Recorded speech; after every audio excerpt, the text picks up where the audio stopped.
Cover letters are letters to a hiring committee when you are applying for a job.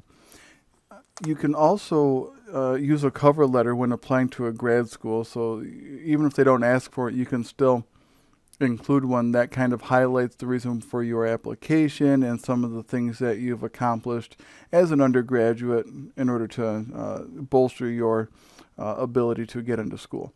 So I want to talk about cover letters, kind of what the big deal is, some things that you kind of want to gather before you start, and then the nuts and bolts of doing the actual cover letter. So the graphic I've created just kind of an outline for what a cover letter might look like in terms of having a header. You are addressing some group, and you have a salutation. You have some content, then you have a benediction and a signature. So the big deal is that we need to make sure that these cover letters are written to the people that are hiring you or who are in charge of making decisions about getting into a grad school. It needs to be tailored to the position. So if you're trying to get a position as a psych tech, for example, the way that you write that cover letter might be different than if you are trying to get a position as a family liaison, somebody who's going to be working with families to get services, or somebody who is going to work with underserved populations and getting them employment or something like that. There are lots of different jobs out there, and you have to make sure that you know enough about the job to tailor it. The cover letter is 1 page in length. If you make it any longer, chances are they're not going to read both pages. It's not a matter of being lazy. They have to sort through a stack of these things. You want it to be a description of you and your potential for the position, so you really need to sell yourself. We're going to talk in this course about how to talk about what you know about psychology. So it's important that you are thinking about the way that you can describe yourself, what you're good at, some of the qualities that you have that are going to make you a good candidate for the position. You can also include things that you've done or awards that you've gotten in as an undergraduate that will help to promote yourself in terms of what you are good at and you can bring to the table.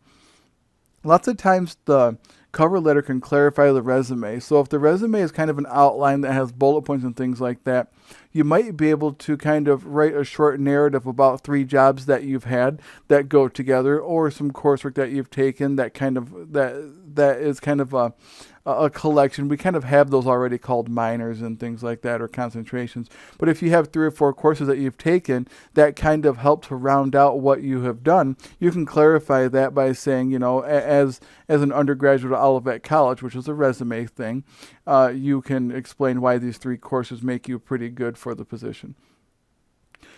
The nice thing about a cover letter too is that it allows you to demonstrate your writing ability. So it's the first glimpse that the hiring committee or the selection committee has at seeing your ability to write. Think of it as a first impression when you're getting to know somebody. You shake hands and you say something to them. If what you say is garbled and nonsensical, they're going to think something about you and it's going to leave a taste in their mouth. But if the first time you speak, you're eloquent and you can talk about yourself in a reasonably sensible way, then you're going to have a good first impression. They're going to think highly of you. So that writing ability is going to be important, especially because we know that writing skills are starting to become a little bit worse as we are getting into these conventional shortcuts like using internet typing and using other casual language. So we need to be careful about how we present ourselves there. Another big part of the cover letter is to have that professional header and salutation. So you want to say, hey, dear committee, or dear hiring committee, or whoever it is, whoever that organization has set up as the person that's going to make the decision. You want to try and figure that out and address that person as well, or people if it's a committee. Your professional header is going to really just look like your name and some contact information. You can look at the additional resources folder under cover letters to see some examples, but you'll see that it all includes contact information, including a LinkedIn profile. Before you get started, you want to gather some information. You're not gathering this information to prove that you know about the company that you are trying to join or the school that you're going to. You do it so that you can talk about some of the specific aspects that you have about you that can match the needs of the organization. So you want to find out, what does the company do, or what does the school focus on? Is the school research-based? Is it theoretical-based? Is it practical-based? Lots of different ways to look at that. So make sure that when you're finding out what the organization does, you try to match it with some of the things that you've studied or the qualities that you have that will make you a good fit there. You can use social media and the company's website to learn about news that's going on in the organization. So if things are happening that are new or cutting edge, you can speak to that and say, hey, I think it's great that you're focusing on this thing. I learned a little bit about that and have done a project along those same lines. And I'm looking forward to bringing something to the table with this new adventure that you're going on.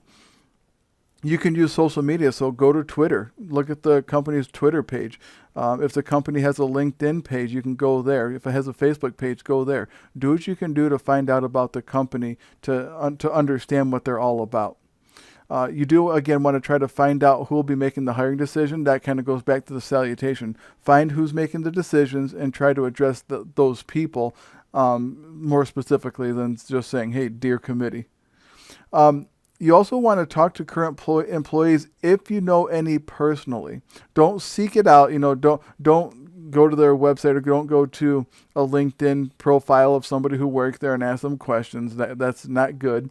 You want to ask people who you may already know who are at that organization. You never know who you might know who's there, by the way. So maybe if you do go and look at the company's website, and some people are listed, especially managers and people who are in administrative positions, and you know somebody or you know somebody who knows that person, you might be able to network that way. But don't just flat out solicit people who you don't know to get information about the company.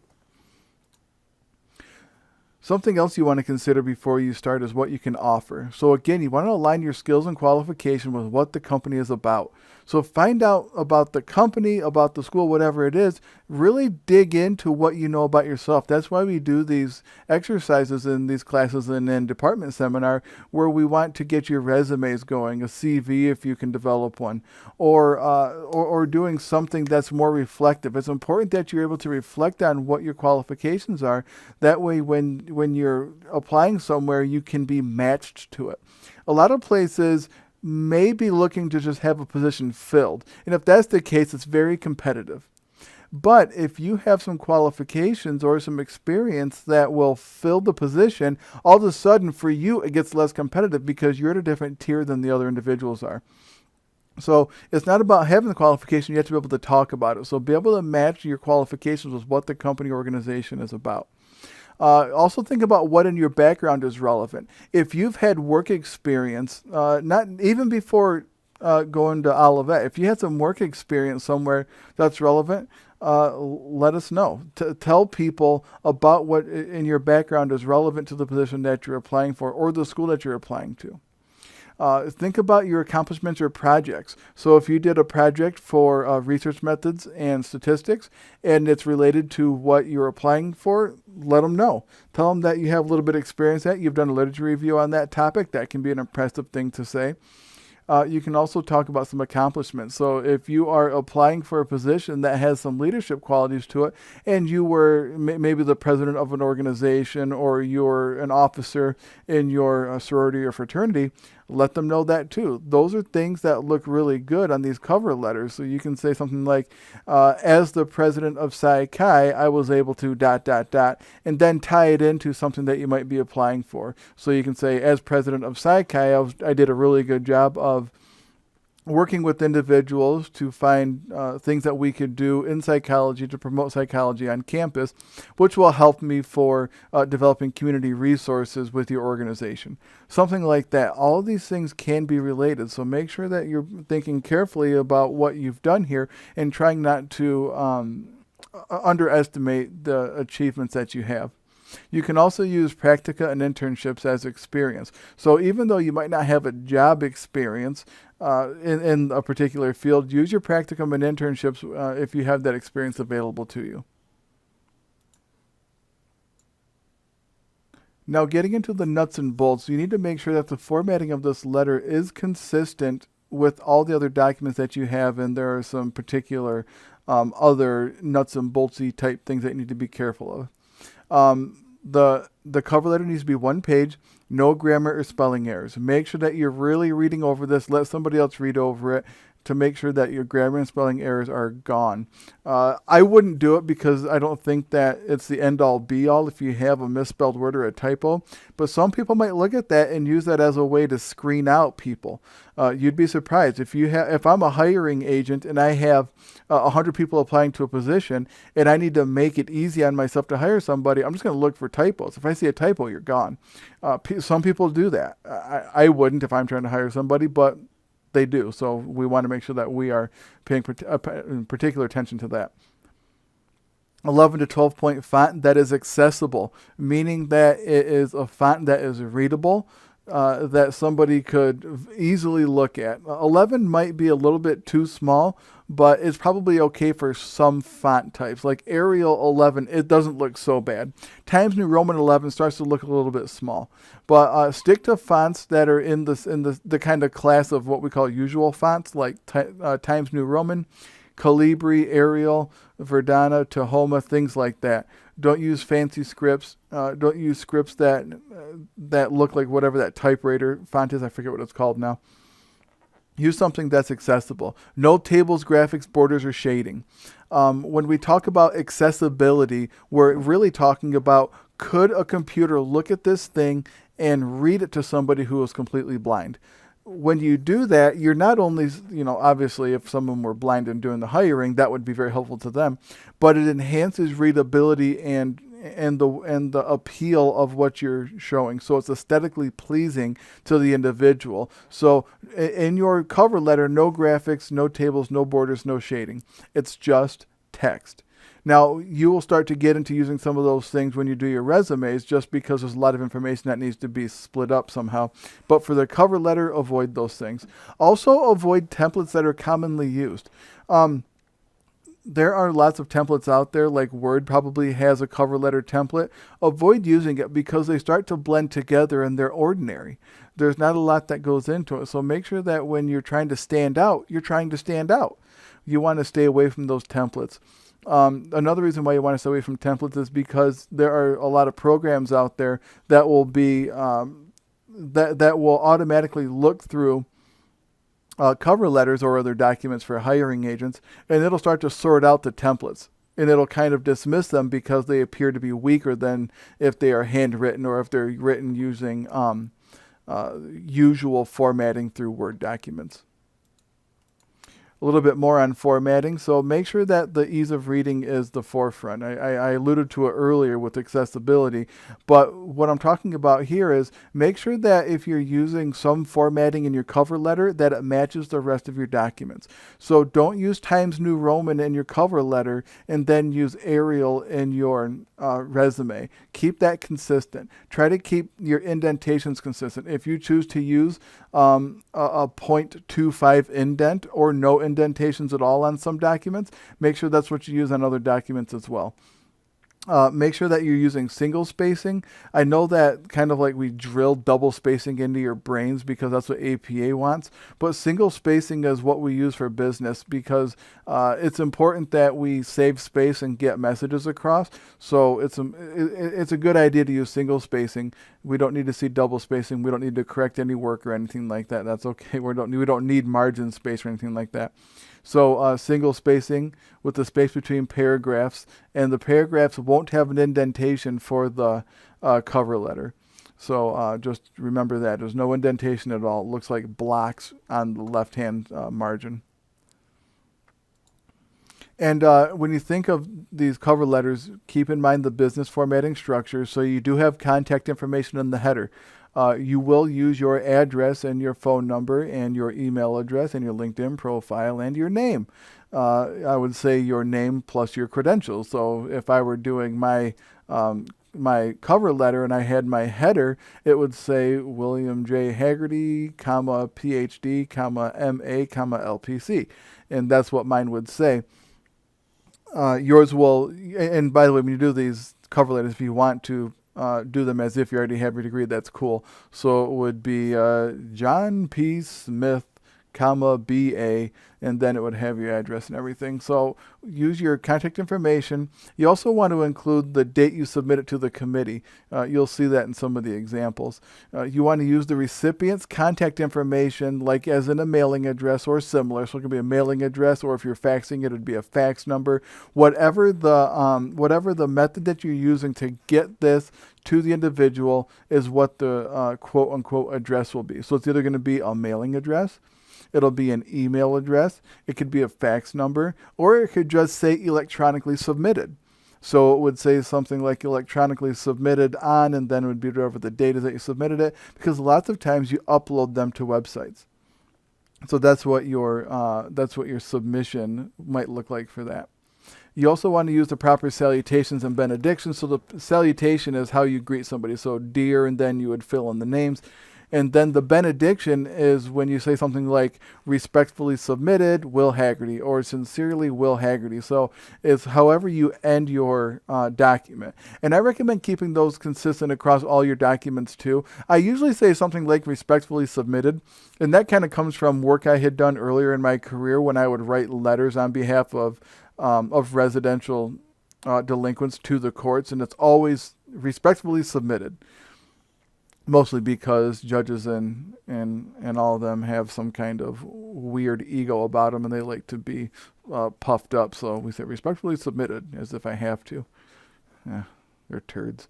Okay, the content. What goes in there? There are 3 sections in your in the body of your cover letter. The first is an introduction. The second is a body, and the third is the conclusion. The introduction is the purpose of the letter and a point of interest. So kind of that thing that gets people to pay attention to your cover letter.